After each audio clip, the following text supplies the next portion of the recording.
Kanso yambara City Division eyamuhero yayebembirwamo Speaker Silver Mugisha eji yahinguza embaririra ya sente ya biliyoni 4 miliyoni rukaga bibiri emitwaro nshanju n'ebiri rukaga 10 eji niyo gukora omwaka gw'ebyempiha 2026 2027.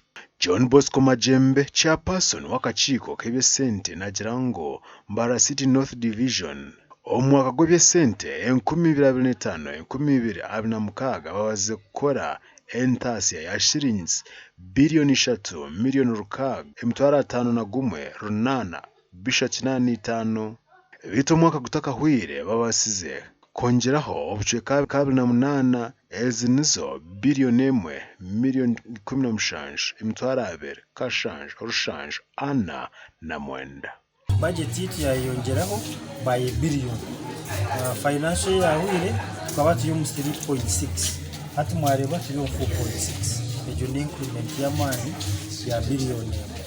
Chumanyisa ngo division turi tukora mu byentasi. Gumisiza cyabwisho Meya wa Mbara City North Division yayoruka ngo myaka 5 ibakuheza abebembeza bazokora ibintu bitarimo na bimwe omuno kombeka office z'abakozi nebindi. Ubwo yagaruka yaruko kwatwaho abo bushuma bw'amataka obukiriyone bugendo misho kicho kureberaho ekibitaka omuro cyarwa Buganda ayi government yahingwize na sente nyamwinji ngo bombekeho ishomero lya Kachika Seed School. City North umwanya murungi okukira okutwagusangire ejo niyo dream yitu kandi na nentekateka yitu abimyaka erukwiza. N'ubuturabe turiyo ntukorebe byona twinimwe biteganisa namwe twinimwe kensongana ningamba kintu cy'amashomero twinishonga ya cyarwa Buganda ahitwi nitaka eturiyo ntunda kombe ko Seed School konka twamare myaka 3 turwana n'abashuma bakwenda kutwara itakerwe kunkeche shemize munonga obwirobu ejensonga president ajikwasiremu ya taking up kandi yayohereza na team yo kurwo mu president's office mu baroya team ya man munonga iza ground when hatitwe kabebembezi tuzagumantureza president information konka tukuza kwishiza umuntu wena akatwara itakari ya government ija mu January kukayinyizire nindewa cooperation between technical and political is okay. Technical team bakora umurimo gwabo, political side bakora gwabo. While there is a need for teamwork working together kukora ikintu bakikora. So think arebere nshonga yona mu division and twagumiza mwaka then division neza kutamba.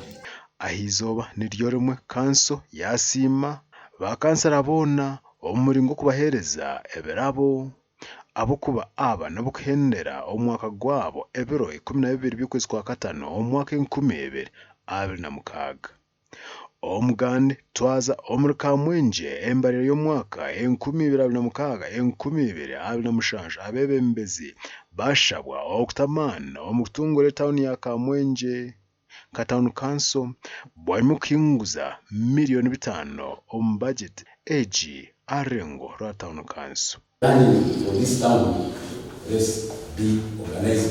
We can be organized even before we have that document.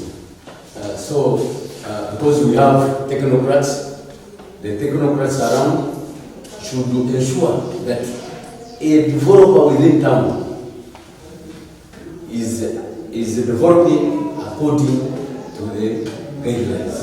Ababari mu kanso bahinguza embareji barahira amana go kugongera ombyentambura n'ibyo bushobozi. Ana kamwe Town Council twahinguza budget y'umwaka gw'embarire 2026 kufisa 2027 kandi twahinguza budget iri ku expect ya kwe budget ya miliyoni 5 mushanju kandi budget ejo twahinguza esente nyingi ziri abukwate no kuri nguto kugira ngo habo production yitu twaje increasing abo kuba koko kozire mihanda iby'ubushobozi bitambaraje iyo nitushaba ngo sunge municipality nabo kuba tubino uburemezi buhango omusente nshinga town council kandi cyo gutuma kitabasa kushyikira zo guhereza bwono butakubentu wetenga na munonga omunyenda kusima government yitu ya Uganda abo kugira ngo kayizire yabasa kutwikiriza ngo nite twetabe omusabo goborwa omusente za World Bank na munonga bwa which made omuchi meido mwito submitting kandi biturikwenda